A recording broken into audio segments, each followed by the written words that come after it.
Thank you for coming to see the presentation. Thank you to the LMHM for having me here as well. First of all, if you could, if you have questions, and you may, there'll be a couple times, one in the middle of the presentation and one at the end of the presentation to ask questions. If you want to go ahead and type the questions in the chat box, and then right next to the two in the chat box, just pull that down and click CMS Research and Genealogy, and those questions will come directly to me. And during those times, we'll try to get to as many as we can get to. I thank you, and let's get started. They died of what? Exploring death records in the United States. Well, death records have been kept for centuries in many different forms, tablets, hieroglyphics, relics to commemorate the death, etc. Usually this was for census purposes. In more modern times, death records were first kept by churches, along with birth records, and some churches were better at keeping records than others, but they also kept birth and marriage records as well. In 1639, the Massachusetts Bay Colony was the first region of America to have a secular court keep death records. Most importantly for the use as genealogists, though, death records are primary resources as they were created at the time of an event by a reliable witness. And the information on them is usually correct, but there are some differences. We'll get to those later. Vital records tend to provide a strong foundation for building a true and valid pedigree, but you should always seek as many death records as you can, as sometimes the information provided on them can be incorrect. And we'll talk about that a little bit too.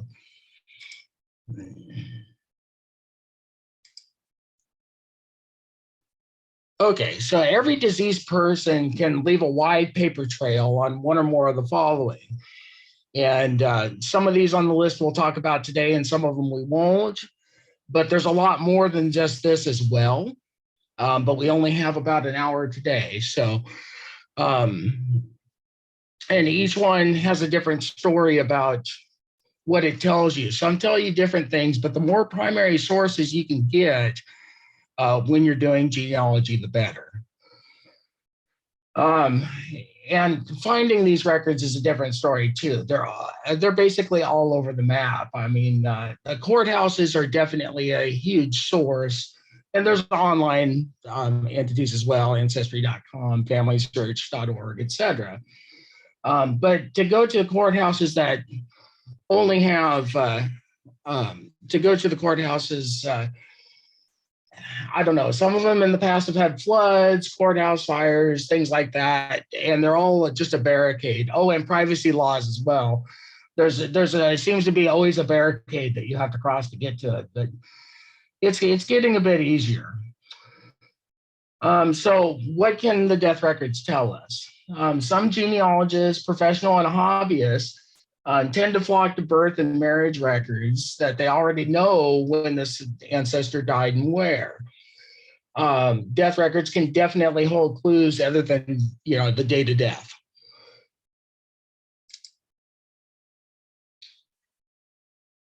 All right. Historically in the United States, death records were kept by the local churches, along with baptism, marriage records, birth records, etc.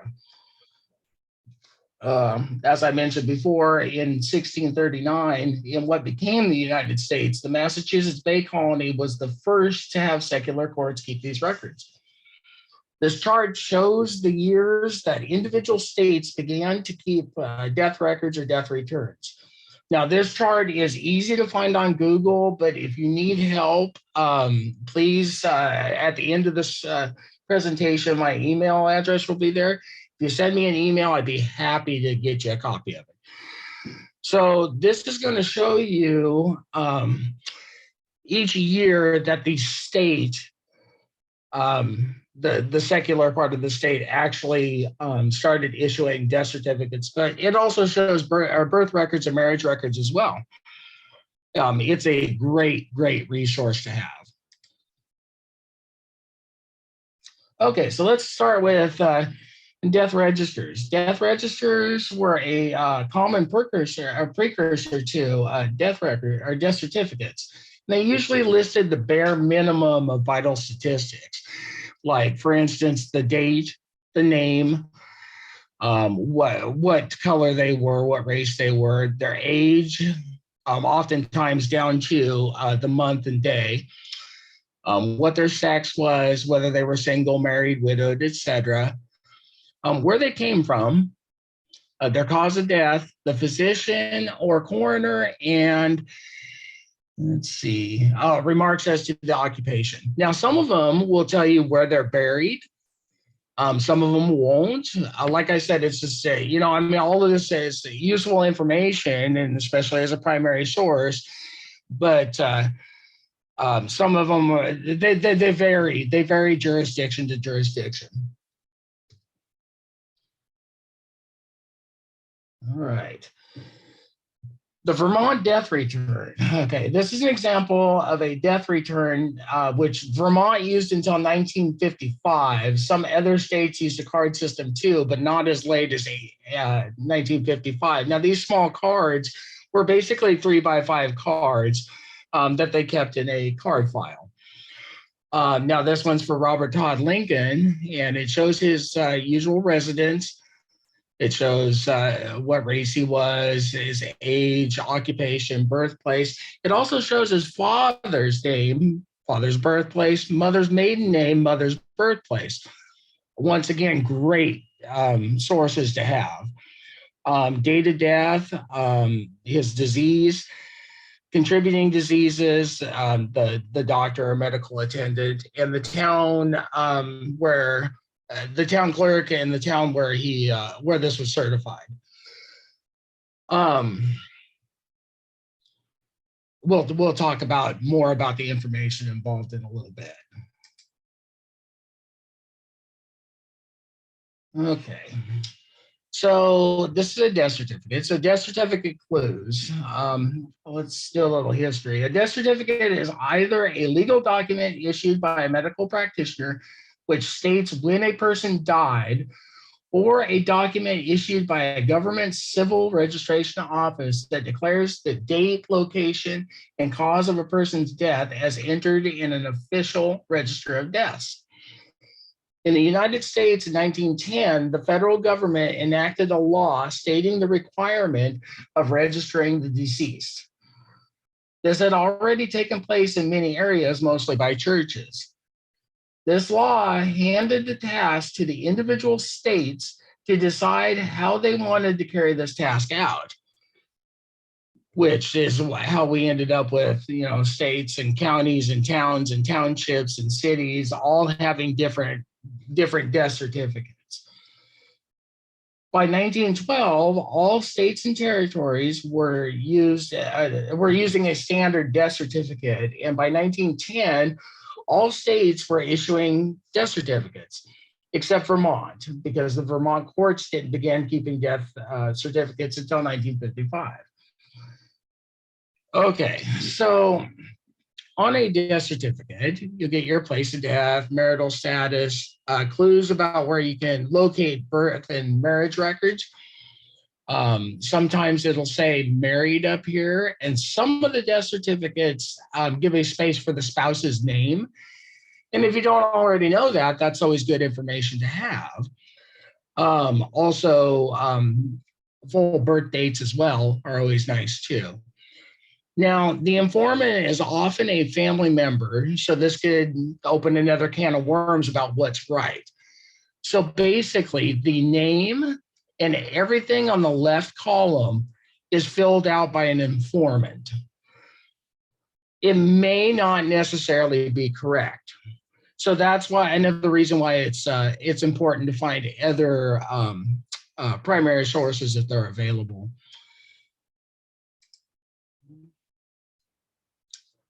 All right, so a good example of a more modern death certificate. This is John Wayne Gacy's death certificate, and it gives. Where's the informant at here?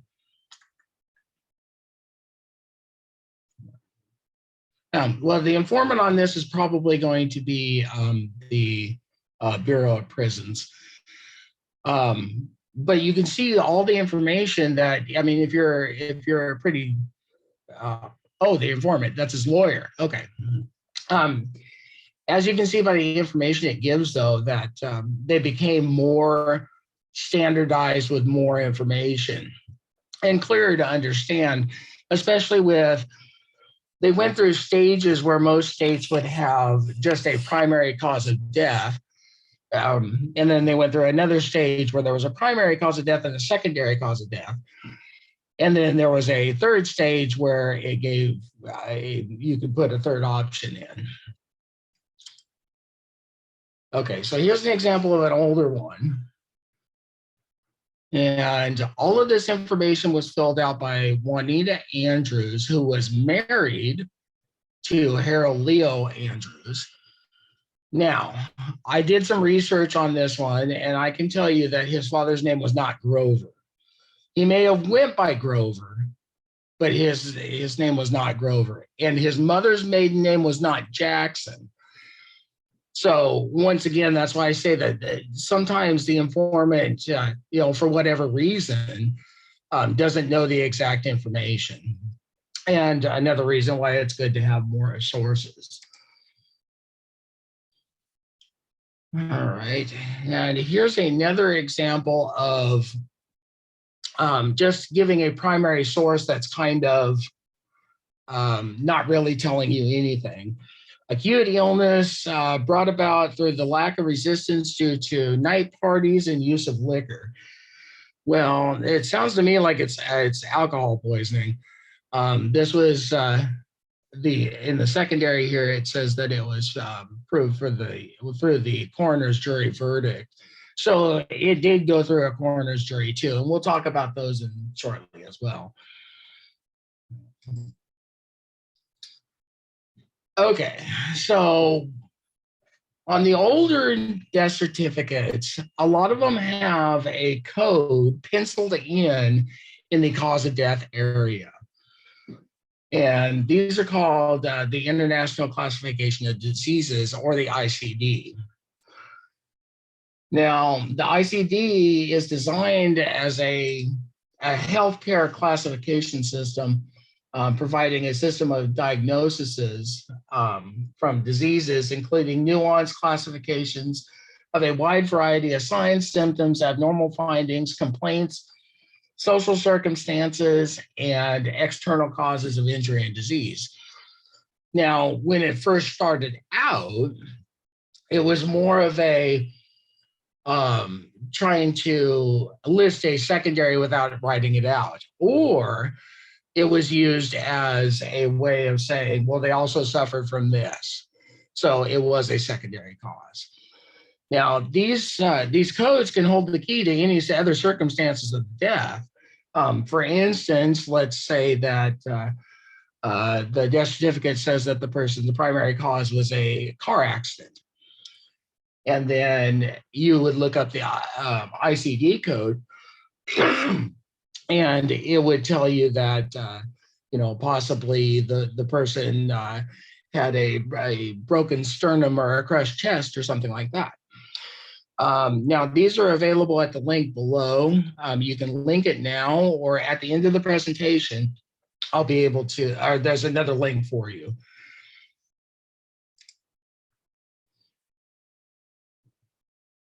Actually, let's go back a second here.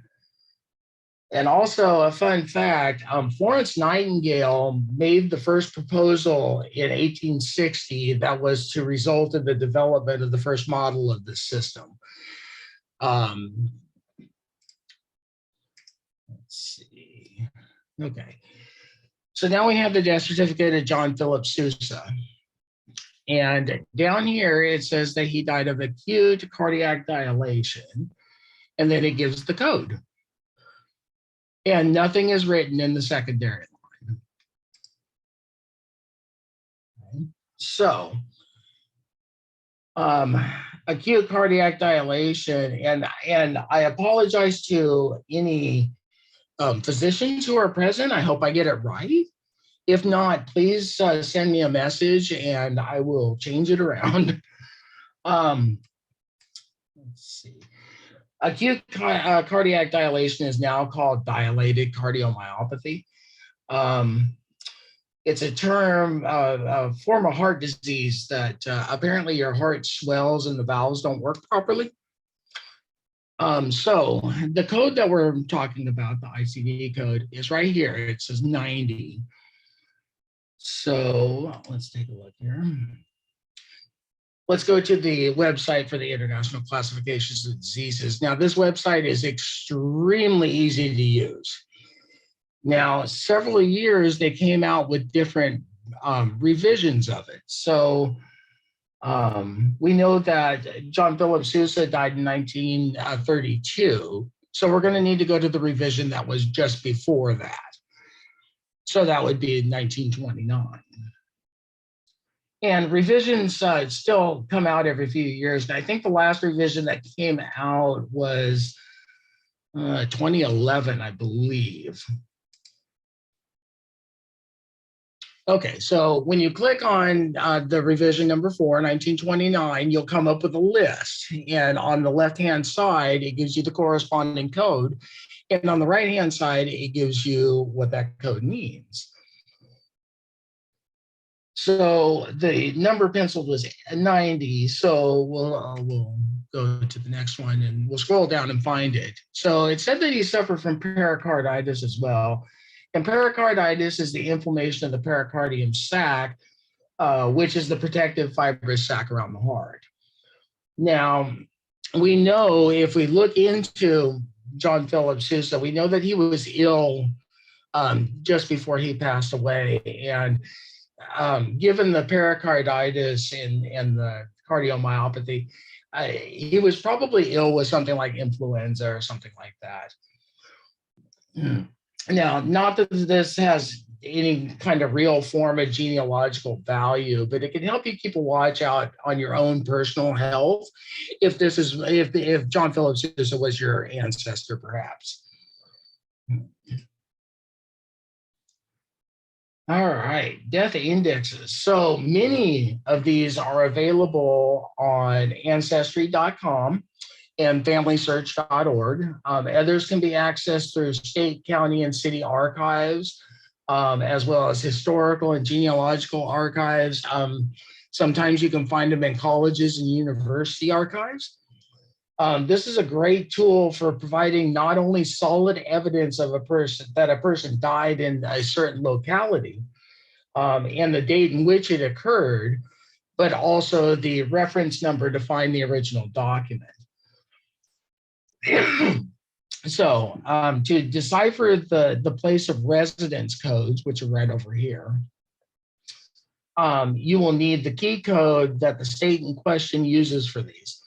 Some are available with the record set you're working with, but most of the time you'll need to find on Google or contact the Department of Health in that state. For instance, this death index is from the state of New Jersey, and some of those key codes are available on Google.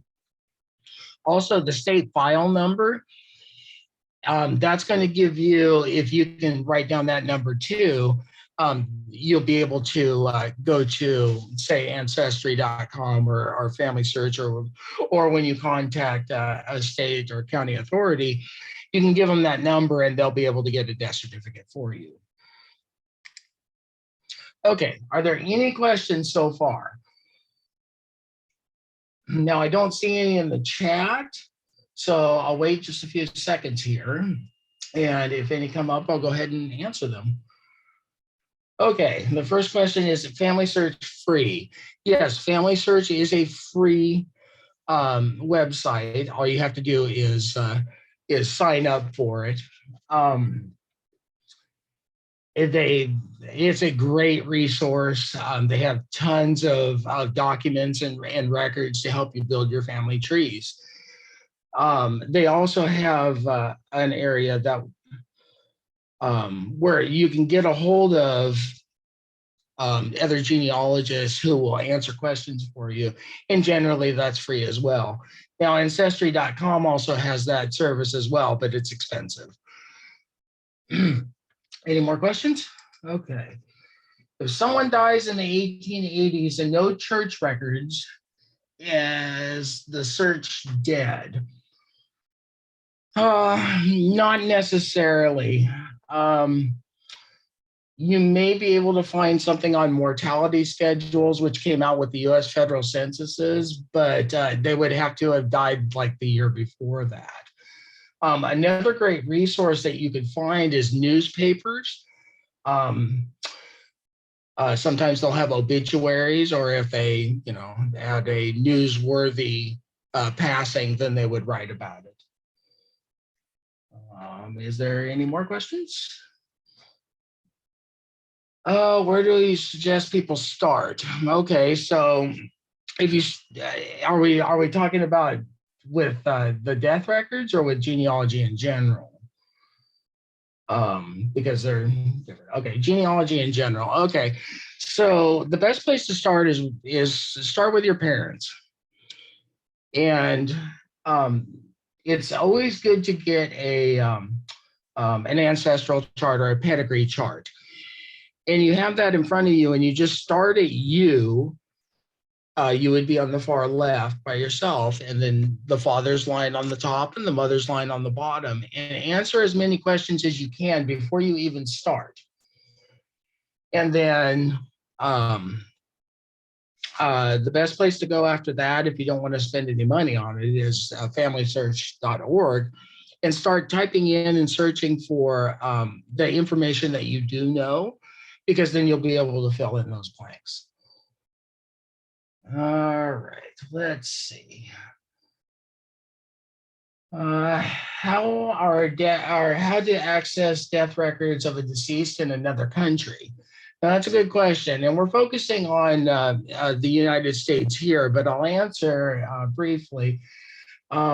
Different countries have different ways of doing death certificates. And every country that I know of has some form of death certificate. And the best place to get a hold of that is to contact that country's Department of Health, and then they would be able to get you in contact with the right people closer to the locality you're looking for. Okay. My guy died at 27 years old, no headstone in cemetery, no newspaper articles anywhere else to look. Once again, newspapers would probably be the next bet. Now, I don't know what year we're talking about, so maybe there is a death record out there somewhere. If you're a PA resident, Ancestry is free through PA State Archives for PA-related historical records. I did not know that. That's a great thing. I like that. Okay, sometimes death certificates say they refer to a coroner's report. Is there anywhere you can find those more detailed records? Yes, and we will get into that in the second half. Okay, Jennifer Todd said, 1889.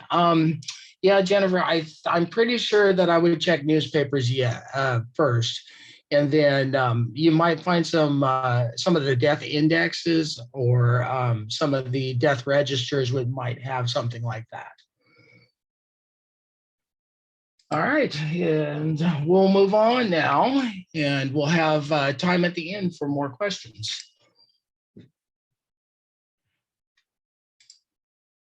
All right. Burial permits. So burial permits are issued whenever the body changes hands from the coroner, doctor, whatever, to the funeral home. Some of these can be found in funeral homes. Some of these can be found in township offices, county offices, city offices. They're literally spread out everywhere if they still exist. But there are a lot of them. I know that. I've seen them. So what kind of genealogical information can we derive from this document? So up here, we have the date that this was filled out. And often that is the date that they passed away as well, but I would always double check that. Their name, age, their sex, race, nationality, their date of death, their place of death, and the cause of death. Now, this one's non-communicable, so they didn't have anything like tuberculosis or anything like that. The place of death, the cemetery they were buried, or the place of burial, the name of the undertaker and the attending physician. Sometimes you can find records on that, but it's pretty slim. And then the health officer, the doctor in charge. Okay, the burial transit permit. So say that this person passed away outside of where they're going to be buried or whatever. That's what then they would issue a burial transit permit and send them to where they're headed.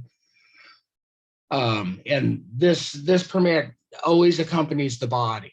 And once again, these end up in funeral homes, county offices, township offices. They're spread out as well. Even cemeteries have some of them as well. So the full name, the place of death, the date of death, the cause of death, the method of disposal. So this was a cremation, and it shows you where, and the funeral director and their address. And then it's, whoops, not mean to do that. And then their address, and then it's signed by the health officer. And it says that the body was cremated, and it gives you the date and where it was cremated and the place. Almost never do the clues come in order that we want. So we have to take every document into consideration. So if I happen to stumble on this first, it would give me a lot of information to, search other things. So 1943, I know there's going to be a death certificate probably, and we know where they died. So we can use that information to find out more about a death certificate, which could possibly lead to other things, especially like parents' names and things like that. And then you can start growing growing your tree after that. Okay, railway transit permit. If the body was transported through the railway system, then this accompanied the body as well. And it gives about the same information. It does give different things like the license number of the embalmer and stuff like that. And all right, so it tells you the ticket number of the escort and the ticket number of the corpse, because they had to have a ticket as well. It shows that they went from Indiana to, I believe, it shows you the railway system. Okay. And then where they ended up. And then it says the name of the passenger in charge, which could be a relation and might not be. It all depends, and where they lived as well. And then it was signed by the baggage agent. Okay, the cemetery sale record. These can be really scarce depending on where you're searching. Cemetery sale records can tell you where your person ancestor is buried. 9 times out of 10, there are some record sets that are online, but 9 times out of 10, if you're ever going to find one, it's going to be actually in the cemetery. So you kind of need to know where they were buried first. This gives you the date and who owned or who paid for the plot that this person was buried in. And then the plot number, it gives it here. This is the person who is buried, and this is who bought the plot. And then it shows how much they paid for it. And on certain ones, it shows you what section they're going to be in as well, whether it's written out or whether it's in like section 32 or whatever, for instance. right, cemetery sale receipts are the same thing. They're kind of hard to get a hold of, but if anybody's going to have them and they're not online, it's probably going to be a cemetery. This gives you the date that they received the money from Mrs. F. Lang, $30.40 in full payment for lot number 84, section Ravine. So now you have a specific burial plot for somebody.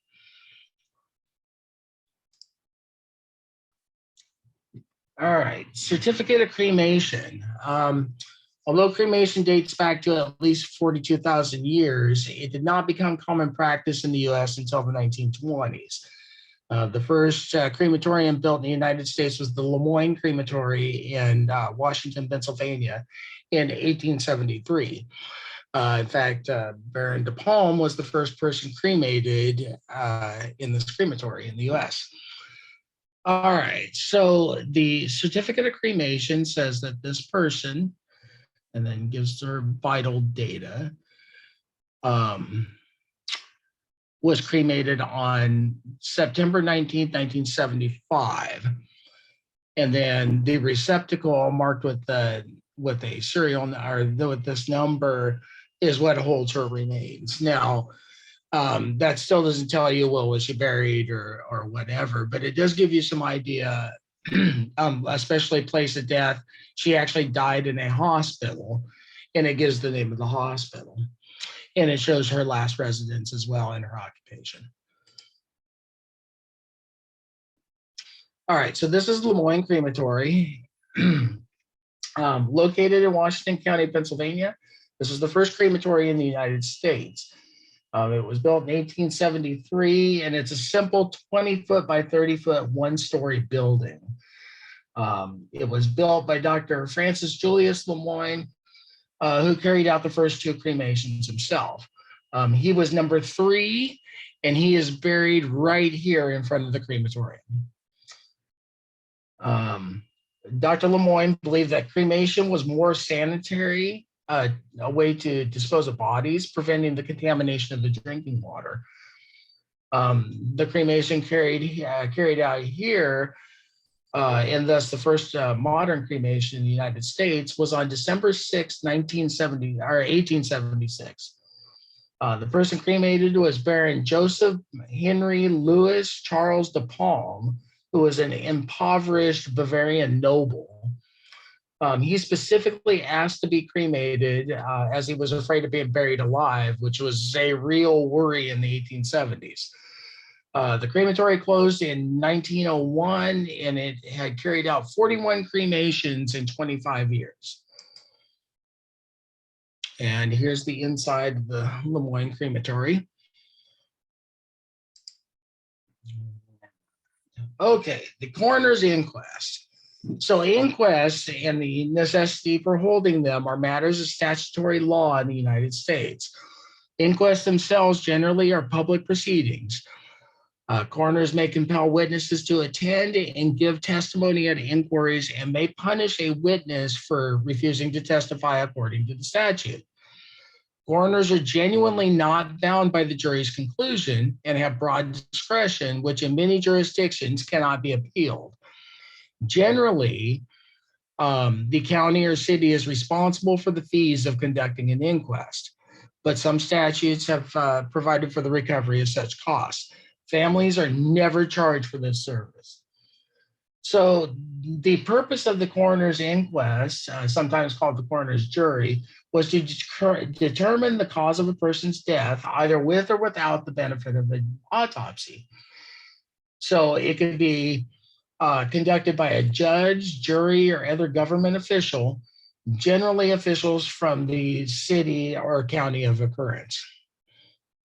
Now, all right, so up here we have the person's name, who they're looking into.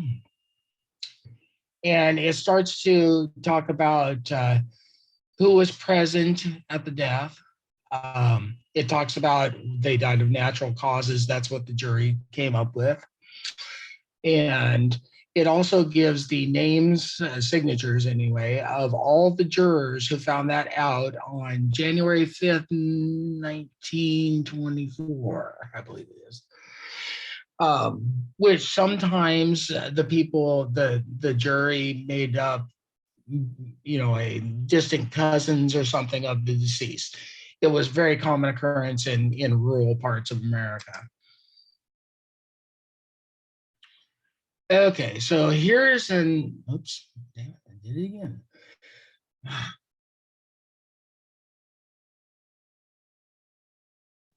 All right, so here's an example of the testimony, and we're not going to go too far into it, but it starts to talk about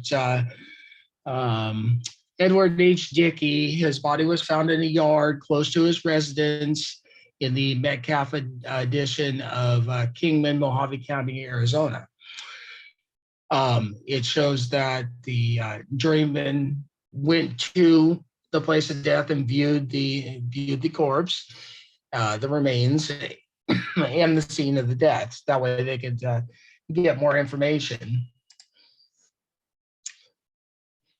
And then one by one, they called witnesses, and they gave their testimony as well.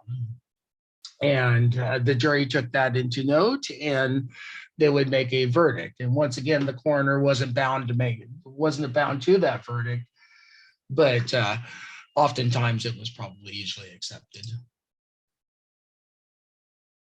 Okay, so here's a coroner's inquest record. Basically, it's a record in journal form of all inquest general deaths. So this was the precursor to the actual coroner's findings that we saw earlier. It basically has the date of filing, the coroner, the name of the deceased, what race they were, where they were from, and their cause of death. Very bare bones, but once again, if you're either a genealogist who's trying to get all the information they can possibly get, or it could help determine medical lines for you later, for yourself, that your ancestors had. Okay, here's a coroner's report. So when the coroner issues their report, is generally discussed with the family of the decedent first and then released for public consumption. Now, mind you, I happened to find this, I believe it was on Family Search. Now, because of privacy issues, in this happened in 1974, some of it is going to be redacted, more than likely. But it would give you some ideas of what happened before that. Whether they suffered from something, whether an ambulance was called or whatever, even the ambulance company, Jack's Ambulance, and what hospital they went to, and they were pronounced dead on arrival. But in the end, it gives the cause of death, and the ruling was natural causes. And it also gives the coroner's signature as well.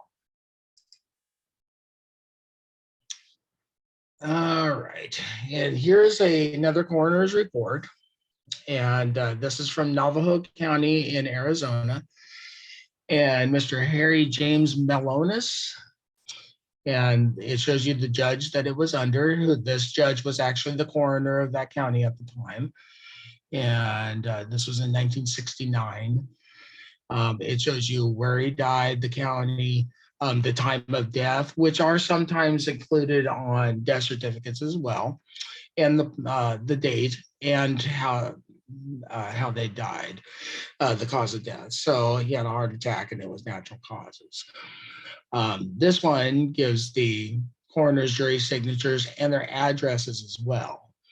And it gives the signature of the coroner/judge on this document. All right, funeral home records. 95% of the funeral homes in the United States are privately owned. Because they're privately owned, they are not required to release information to anyone, even the family of the decedent. Ultimately, it's a crapshoot on whether these records are available for request. Some funeral homes are accommodating and some are not. Another thing you could try is calling a cemetery straight up, or the caretakers of a cemetery, because sometimes they get funeral home records in their own files.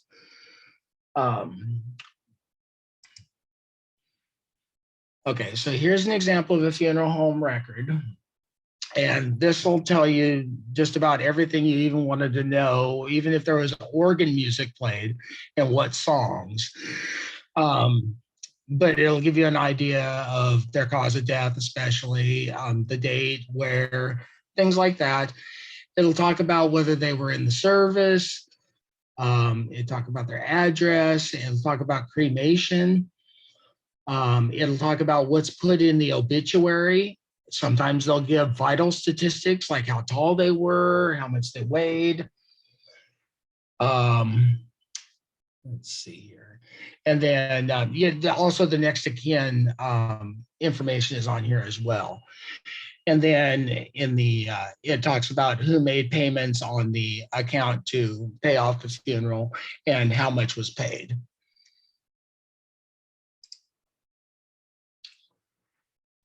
Okay, commitment records. Commitment records can often hold the key to when a person died, thus becoming a death record. Okay, so this was Mr. Sergeant Hatler, and he was in Calaveras County, California. And it talks about how he was admitted into the California State Hospital. And we're just going to blow through that. But that does give good information for you to keep as well. But down here, it said that he was not discharged, he died. And it gives the date and what he died of. And the general paralysis of the insane was a catch-all term, but it was basically 9 times out of 10, it was the final stage of syphilis. And that's why he ended up in there, unfortunately. Okay, obituaries. So obituaries can have a plethora of information. And this is a good example. This gives a birth date, where they were born, their mother and father. It shows where they grew up, where they married and who they married, and when. It talks about the brothers and sisters. And then, of course, the survived list is all great information if you're tracking migration amongst family. It shows that their community involvement, especially if it was church or anything like that, generally that'll pop up there. It doesn't say it on this one, but on the bottom is usually their funeral information, what day it was, what time it was, and where they're buried. And sometimes you'll find obituaries that'll show you even who the pallbearers were, and oftentimes those are family. All right, and newspaper articles are another one too. Now, this is from Ephrata, Pennsylvania, and Mr. Hughes was died by himself, I believe it was, but they were trying to figure out what happened to him. And the newspaper article talks about it, and what ended up happening is they had a coroner's jury, and the state police investigators and several witnesses talked about how Mr. Hughes was involved in the illegal liquor trade, and he had gotten some bad whiskey, basically. And unfortunately, he passed away because of it. All right, thank you for coming. I hope you enjoyed the presentation. Down below are the links, my email, my website, the link to the International Classification of Diseases. And I'm going to go back up here and we will look at the questions again and see what we've got. To answer the question about the person, to show the slide with the interior of the first crematory again, I will do that right after we're done with these questions. Okay, what is the most efficient and cost-effective way to acquire date and cause of death in Pennsylvania? I would say that, well, it depends on the year frame. Right now on familysearch.org, I believe the death certificates are going from 1906 to 1968. And you would be able um, to search that for free. But like I said, I don't know the date, but for those years, that would be a great way to find out. If it's something that's after 1968, you're going to have to get a hold of either the state archives office or get a hold of the Department of Health for the state, or you can even go down to the county and contact the health department. Usually they hold those death certificates and they would be able to explain to you how to obtain them, or they would point you in the right direction. Okay, are there privacy laws that hinder any genealogical investigations? Yes, there are a lot of them, and they change by jurisdiction. For instance, the 1950 US federal census was released April 1st of this year. And the census reports are on a privacy law stating that 72 years, they cannot be released for 72 years. Well, the same thing goes for death records as well. And they change state to state, county to county. So basically, you'll have to do a little research to find out where they're at and then go from there. I know that there are a lot of jurisdictions that are really stingy with the information, and it doesn't become free anymore, and that's why they're stingy with it. They want to make money off of it. Okay. Let's see. Do you have any recommendations for doing death record research earlier than the mid 19th century, or are we pretty dependent on church records? The answer to that is yes. You're pretty dependent on church records. There are a couple of, if you go back to the list that I showed early on in the presentation, there are some that where the states actually had some form of death record during the 19th century. But chances are, yeah, you're pretty much going to be death records. Sometimes you'll be able to find something of a death record at a cemetery. Sometimes old funeral home records show up. But basically, yeah, church records. Okay. And is there any more questions? I will go ahead and go back to the inside of Lemoine Crematory.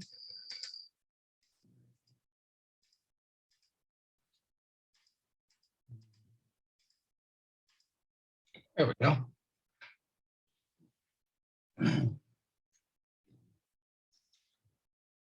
All right, and let's see here. Okay, and thank you for coming to the presentation. I really enjoyed doing it, and had some really good questions. And maybe next time we'll be able to hit some more death records. There's a lot more, but like I said, if you contact me by email or go to my website and you can leave a note or something, I will get back to you if you have any questions or you have any requests. Thank you very much. Thank you, Clayton. I want to thank you for taking the time to give this amazing talk. It was so interesting and informative. And I will be sending out all of the links that Clayton had in his presentation to everyone who attended, and everyone who purchased a ticket will get it as well. If you have any further questions or anything for Clayton, as he mentioned, he is more than happy to help you with anything. Visit CMS Research and Genealogy at cmsresearch.net. And like I said, that I will be sending some of this information out after the presentation. Our next Lunch and Learn will be presented by me, Kim Giovanelli, on medicine and mysticism, the intertwining of science and belief. You can view and register for all of our upcoming events at www.lancastermedicalheritagemuseum/events.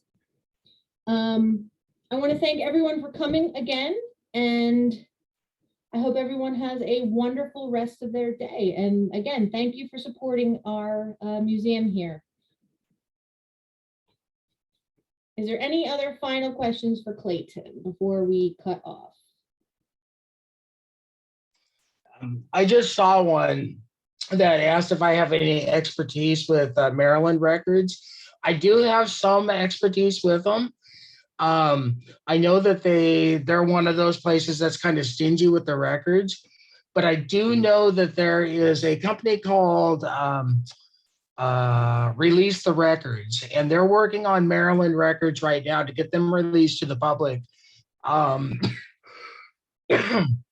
But personally, yes, I have some expertise with it, but Maryland is not one of the ones that I hold a ton of experience in. All right, great. Thank you, Clayton. I hope everyone has a wonderful rest of your day, and we hope to see you at our next Lunch and Learn. And maybe we can talk Clayton to doing a part 2 of this talk of his. All right, great. Thank you all. Have a wonderful rest of your day.